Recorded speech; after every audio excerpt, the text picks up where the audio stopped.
The Seahawks got a big win over the 49ers and showed a lot of promise for the rest of this season.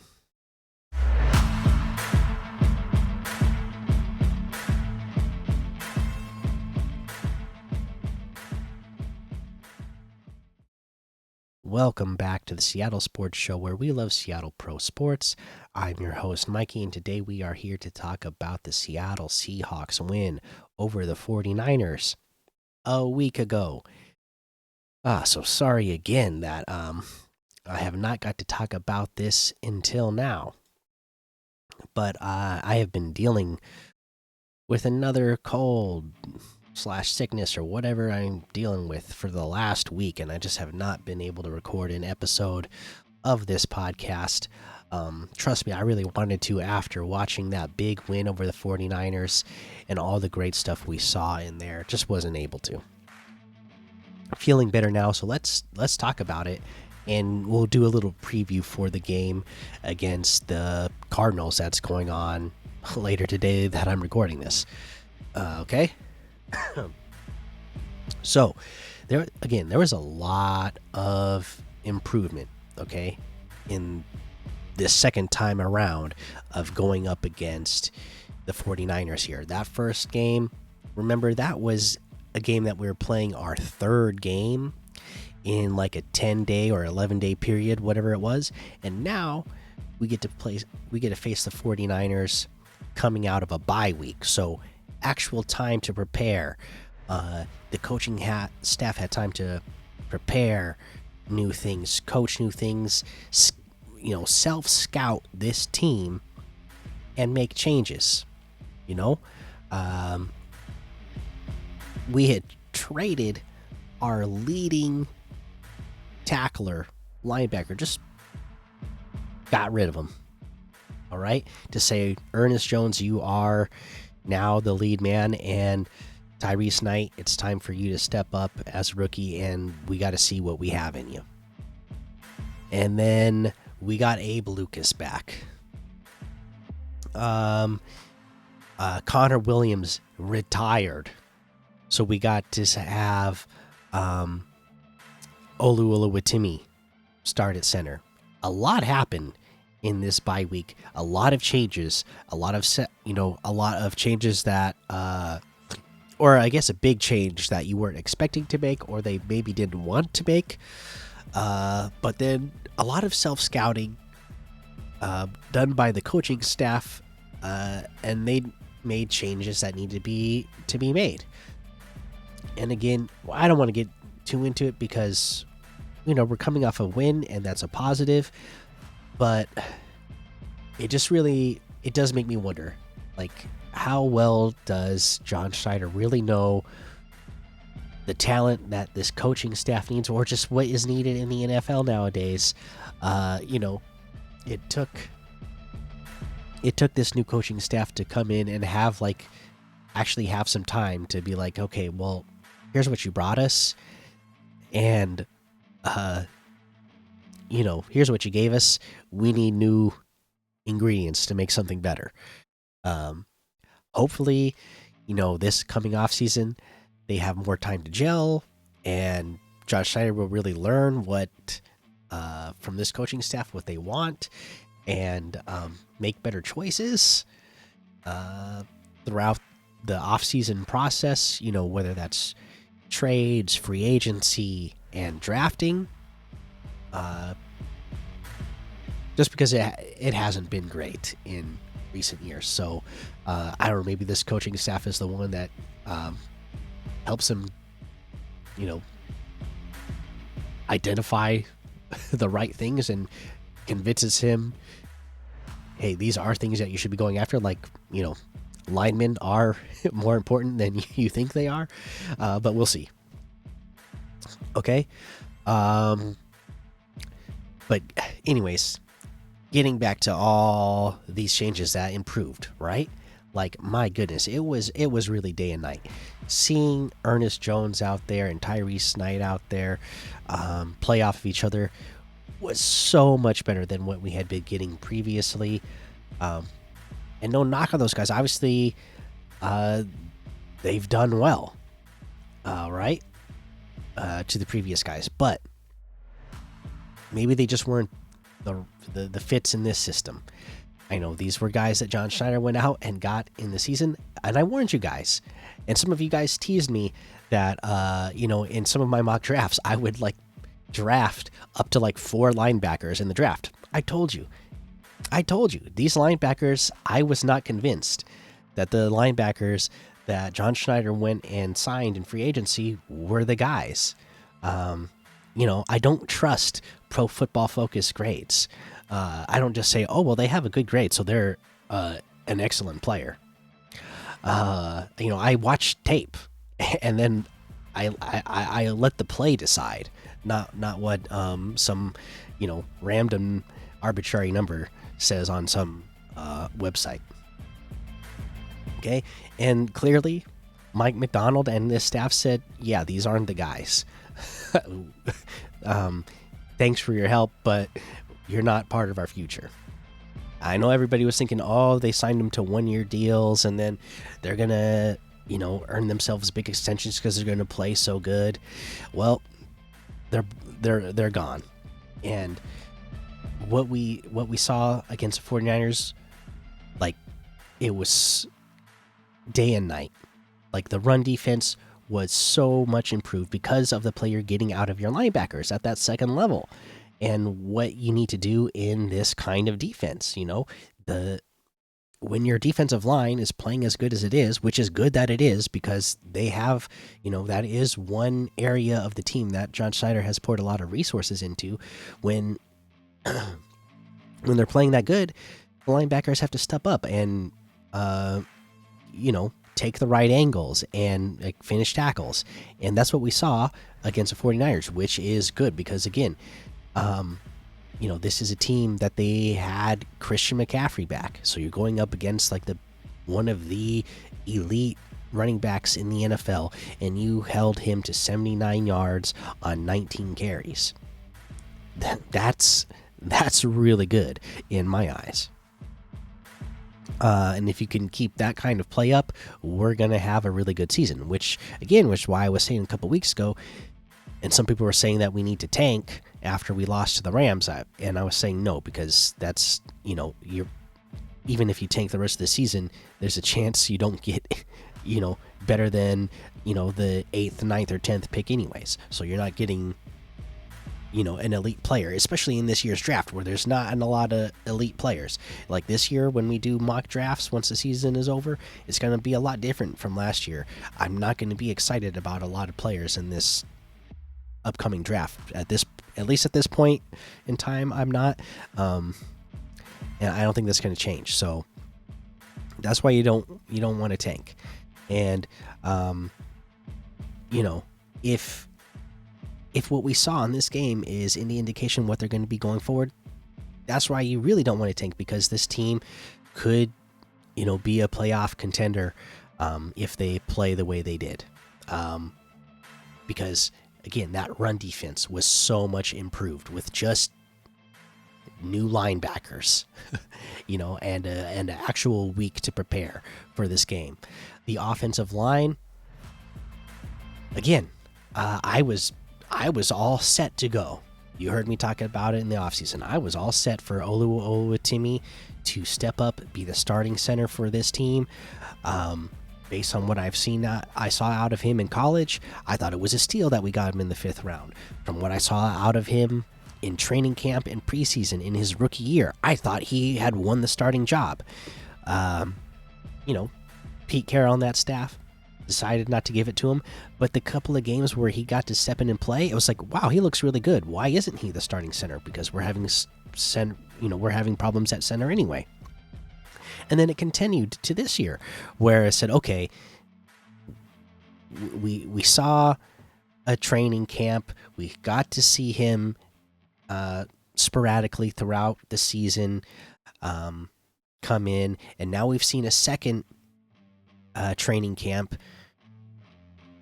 in preseason, so we're definitely going to get to have Oluwatimi as our starter now, right? But no, they still didn't see it. I don't know why they didn't see it, but John Schneider goes out and signs Connor Williams. Again, a guy that's got good Pro Football Focus grades, right? Man, he had great grades. Came in, he's coming off a serious injury. He wasn't playing well. You could put some of those bad snaps on Geno for just maybe not being prepared, but a lot of those snaps are bad. And then if you go look into the Miami Dolphins history when he was there, they were saying that he was having snapping problems there either. So I don't know if it's all, all Geno either. Like, he wasn't snapping the ball great.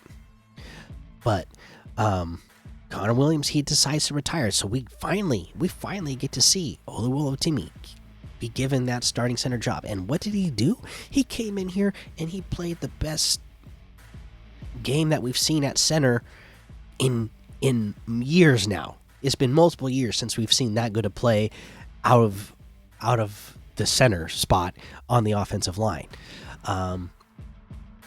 He had a perfect, and this was across multiple, analytic sites where he was like a perfect 27 for 27 on perfect pass protections. Not allowing a pressure on pass plays. And again, now we're in a situation where he's the starting center going forward, and I really hope, because I just don't understand what they didn't see this whole time in the first place. But now we get to see him be the starting center for the rest of the season, hopefully without any injuries, and we can start looking at saying, like, yes, there was a reason why he was rated as the best center in college the year that he was drafted. And maybe he doesn't have all these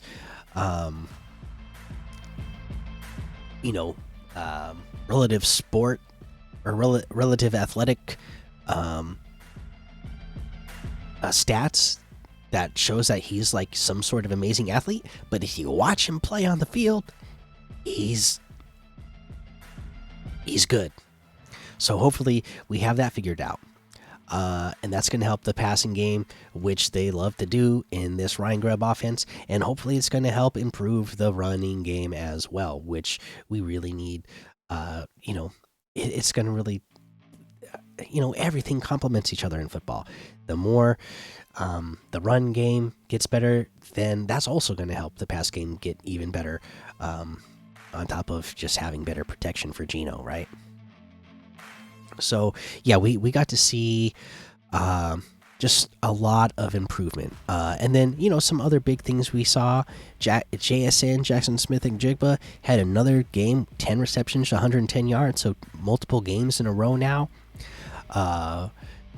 with over 100 yards. We're seeing him break out. DK still had 7 for 70, so yeah, he's really developing into another threat here. So that is amazing to see. And, again, you held Christian McCaffrey to under 80 yards rushing. Brock Purdy, no surprise, only 159 yards with one touchdown and an interception. You made Brock Purdy the way he should look, which is not that good, So that was good to see. Because it always frustrates me when quarterbacks that are at the level of Brock Purdy, for some reason, they come in and make Seattle look silly.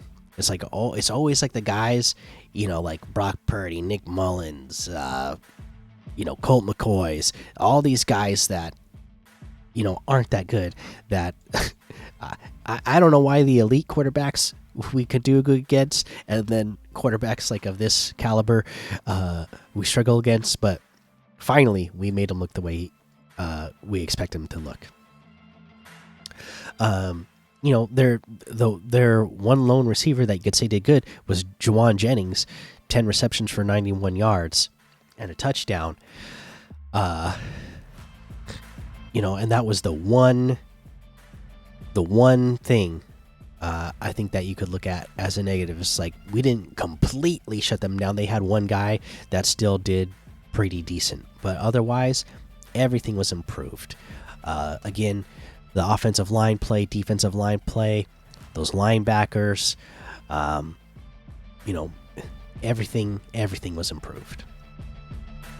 And it was just a tough game. I mean, again, Geno Smith, since taking over the starting job at quarterback, leading the league in game-winning drives, does it here, rushes it in to take the lead with 12 seconds left, gives him the go-to-sleep celly, just like Steph Curry does there in the Bay. You love to see that. Yeah, it was a fun win, and this was just an entertaining game in general. This is the kind of game, as a football fan, I love to watch. I loved watching a good, like there was some good battles there on the offensive and defensive lines, respectively, for both teams, and it came down to the final drive. Yeah, that was entertaining, and it was good to see Geno just proving that he's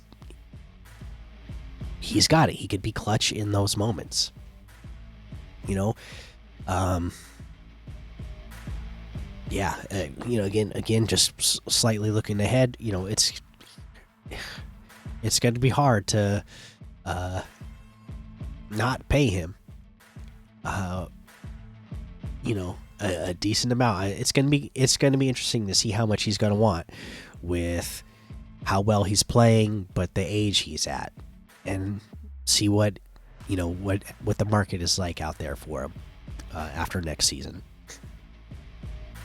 Okay, but yeah, that was that game. We won 2017. Let's just do a quick preview for the Cardinals. Okay, I think if we play the game that we played against San Francisco, if we play the same exact game against the Cardinals, we're winning.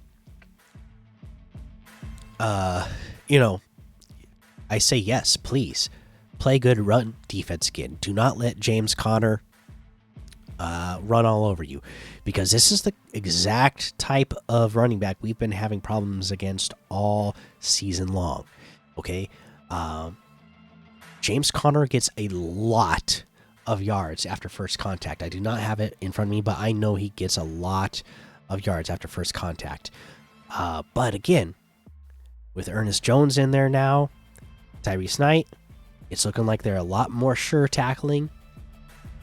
And if they can take him down right away and get Arizona out of their running game, yes, please. I say please let Kyler Murray be the one to try to beat us. I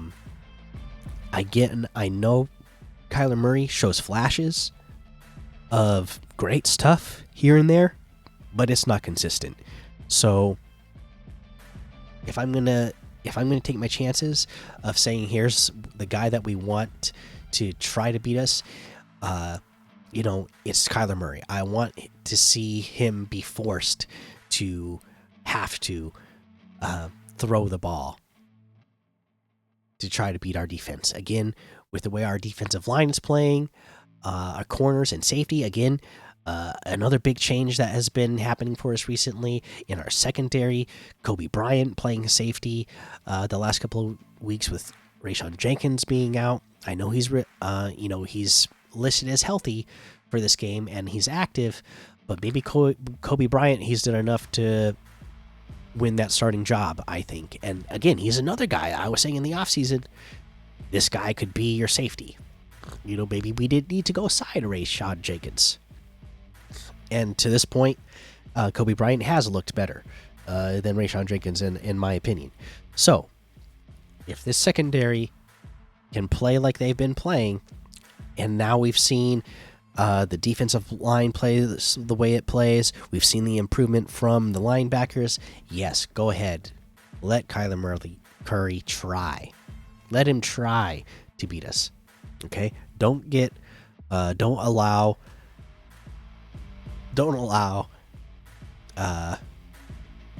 James Conner to be bouncing off you and getting a bunch of yards after first contact, and allow them to get into the running game. force them out of it, force Kyler Murray to throw the ball and try to use his legs. And if they beat you that way, they beat you. But don't let this team run on you. And then for us offensively, yeah, this Cardinals team, I feel like this is a team that they've been overachieving on their defense all year long. Again, with our improved offensive line play that we've seen in this week now, can we get a consistent running game going now? And if we get that consistent running game going, again, that's just going to open up even more for Geno Smith and, DK Metcalf and the emerging JSN. I'm feeling good about this one. We're at home, and I know we have not played well at home this year, but it's Arizona. We're at home. I think they finally have all the right pieces in place to go forward this season, to do good this season, not just for the future of this team. Remember, this team was not supposed to be rebuilding, quote unquote. This was supposed to be retooling, which is what they tried to do, right? But Schneider just brought in the wrong tools at first. But I think now they got the right tools, and we could be good going forward.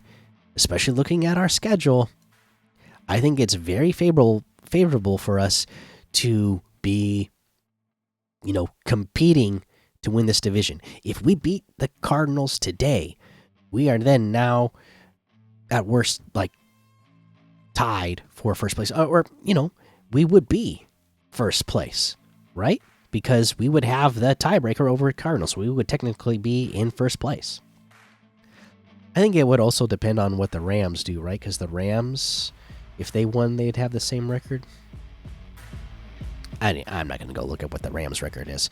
But just looking at our schedule going forward, I really like our chances to win this division if we get the kind of play that we got out of San Francisco going forward on a consistent basis. Because Arizona, again, I think they've been pretenders up to this point. I think you can beat them both times. We got to face them twice in the next 3 weeks. I think you can beat them twice.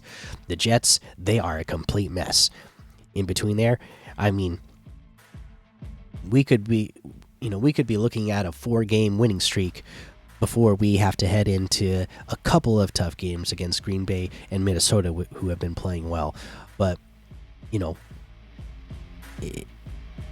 if we go in there on a 4-game winning streak, you're going to be feeling high going into a Sunday primetime game, right? And we know that Seattle always performs well in primetime. They always did under Pete Carroll anyways, and I think Mike McDonald can keep that up. So, yeah, I think that the Seahawks, they come out of this game with a win, and I think it's not even going to be a difficult win. Okay, this is not going to be. I think we play the style that we played against San Francisco, but we just have more success in the running game, which again will open up our passing game even more. So we win this one. I'm going to say 32-20. I think it's going to be that type of game where we win by multiple possessions worth. All right. So there we go. Let's go get this win, and then let's take over first place at this division, and then be looking ahead on the schedule to really feel like that we are going to come away with this division and get into the playoffs with possibly with a home game in there. That's a very real possibility right now. So let's start fantasizing about that now and looking forward to that. All right. Okay. There you go. There's my thoughts on last week's game, on the game coming up later today. Let me know what you think. Thanks for listening to the Seattle Sports Show, where we watch legends awaken. So take cover, because with the sea of sound, you will see us rise to reign supreme and win forever.